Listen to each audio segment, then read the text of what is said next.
নমস্কার, আপনারা দেখছেন জেলা বার্তা। আপনাদের সঙ্গে আমি শান্তিপ্রিয়া। বোলপুরে ভোট পরবর্তী হিংসায় বাড়িতে আগুন। বোলপুর পৌরসভা এলাকার 15 নম্বর ওয়ার্ডের ভোট পরবর্তী হিংসা। বিজেপির 2 কর্মী শম্ভু বারুইয়ের রান্নাঘরে আগুন লাগিয়ে দেওয়ার অভিযোগ। ভোটের দিন থেকেই শম্ভু বারুই সহ ওই এলাকার বিজেপি নেতা প্রীতম ভৌমিককে হুমকি দেওয়া হচ্ছিল, বিজেপি করা যাবে না। আর তারপরে আতঙ্কে দিন কাটাচ্ছিল তারা। গতকাল গভীর রাত্রে শম্ভু বারুইয়ের বাড়ির রান্নাঘর পুড়িয়ে দেওয়ার অভিযোগ ও প্রীতম ভৌমিকের বাড়ির সামনে একটি কার্টুনের কঙ্কালের ছবি ঝুলিয়ে দিয়েছে বলে অভিযোগ করল সকাল 10টা নাগাদ, এবং তারা প্রাণহানির ভয় করছে এমনটাই জানাচ্ছে বিজেপি। ওই 2 কর্মী এবং নেতা। ঘটনার পুলিশ তদন্ত করছে।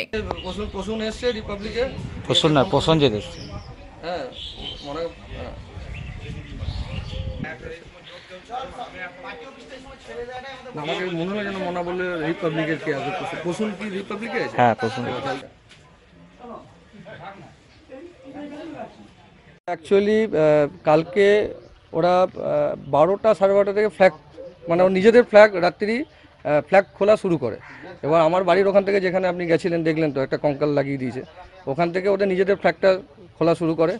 তারপরে বেশ কিছু ছেলে মদ্যপ অবস্থায় ওখানে ওরা মানে নেচে নেচে ইঙ্গিত করে, মানে আমি বুঝতে পারছি যে আমাকে ঘর থেকে টেম্পটেড করা হচ্ছে।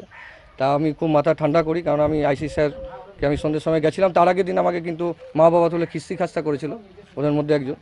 তা আমি সেটা স্যারকে জানাই, আইসি স্যারকে। স্যার বলেন যে মাথা ঠান্ডা রাখবেন, কোনো রকমের অশান্তিতে জড়াবেন না। ব্যাস ওখানে করে কঙ্কাল তারপরে ঝুলিয়ে, কঙ্কালটা অবশ্য আমি পরে রেখেছি।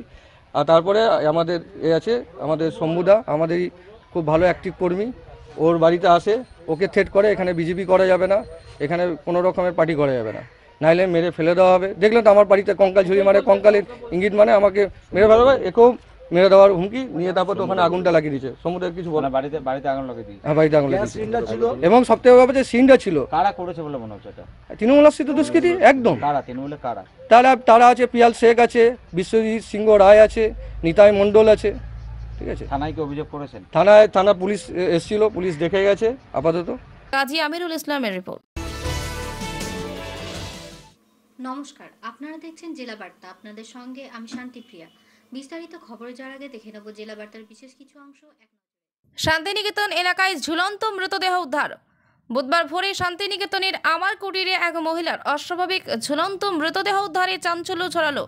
জানা গিয়েছে বাঁকুড়ার বাসিন্দার দেবাঙ্গী ভট্টাচার্য তার বাবা দেবকৃষ্ণ ভট্টাচার্যের সঙ্গে আমার কুটির সংলগ্ন একটি আশ্রমে থাকতেন। এদিন ভোর থেকেই তাকে খুঁজে পাওয়া যাচ্ছিল না। তারপরে সকালবেলায় আমার কুটির ও সোনাঝুরি সংলগ্ন মাঠের মধ্যে একটি গাছে তার ঝুলন্ত দেহ উদ্ধার হয়। মৃতদেহের পাশ থেকে একটি চেয়ার পাওয়া গিয়েছে। এই ঘটনাকে কেন্দ্র করে এদিন এলাকায় ব্যাপক উত্তেজনা ছড়ায়। উল্লেখ্য, মুখ্যমন্ত্রী মমতা বন্দ্যোপাধ্যায় শান্তিনিকেতনে এলে আমার কুটির রাঙ্গা বিতানে থাকতে পছন্দ করেন। তার থেকেই মাত্র 100 মিটার দূরে এমন ঘটনায় চাঞ্চল্য ছড়িয়েছে। ইতিমধ্যেই ঘটনার খবর পেয়ে শান্তিনিকেতন থানার পুলিশ দেহ উদ্ধার করে বোলপুর মহকুমা হাসপাতালে নিয়ে গিয়েছে ময়না তদন্তের জন্য। এখন তো কিছু ব্যাপারটা পুলিশের তদন্ত আছে, দেখা যাক পুলিশ কি বলতে চাইছে। এমনি একটু মস্তিষ্ক ছিল, চিকিৎসাধীন ছিল। কতদিন ধরে থাকতো? হয়ে গেল প্রায়, মাঝে মাঝে আসতে যেত। এটা প্রায় 15-20 দিন হলো মতো এসেছিল। ওর কোনো আত্মীয় কেউ থাকতো এখানে? হ্যাঁ, বাবা আছেন। কি নাম? এই যে ওই দেবশঙ্কর নাকি না? বাবা কি থাকতো? হ্যাঁ, বাবা ছিলেন, এই কদিন ছিলেন। কি হয়েছে?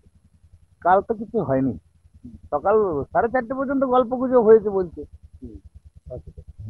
সকাল 4:30। কাজী আমিরুল ইসলামের রিপোর্ট। নিয়ে নিচ্ছে একটি ছোট্ট বিরতি। ফিরে আসছি বিরতির পর। সঙ্গে থাকুন ভয়ের সঙ্গে নির্ভয়ে।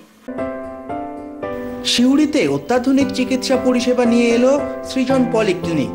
ওষুধের দোকান সহ অত্যাধুনিক মানের প্যাথোল্যাব, কম্পিউটার তথা অত্যাধুনিক মেশিনে রক্ত, মল, মূত্র ও থাইরয়েড পরীক্ষার সঙ্গে এখানে রয়েছে বিশিষ্ট চিকিৎসকদের বসার চেম্বার।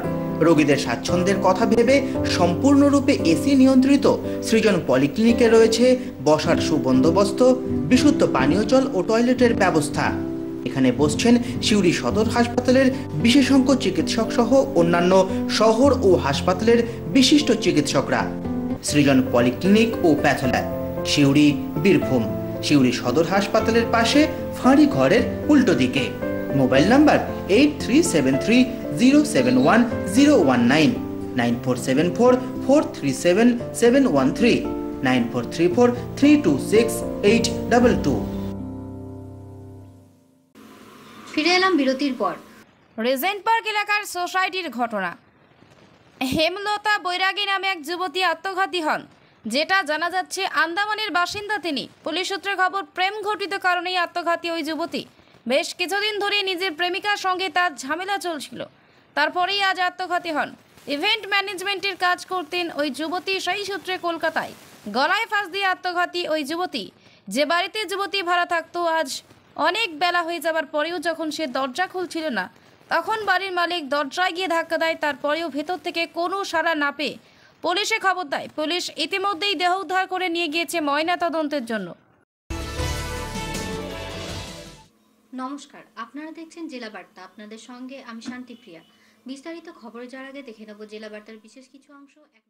ডিভাইডার থেকে বাঁচতে গিয়ে ফ্লাইওভারের নিচে পড়ে গেল কাঁচামাল বোঝাই ডাম্পার। আসানসোলের রানীগঞ্জের বক্তারনগর ফ্লাইওভার ব্রিজের ঘটনা। জানা গেছে গাড়ির নিচেই চাপা পড়ে যায় ডাম্পারের চালক ও খালাসি। ঘটনার খবর পেয়ে এক মৃতদেহ উদ্ধার করে পুলিশ। আর একজনের খোঁজে উদ্ধার কাজ চলছে।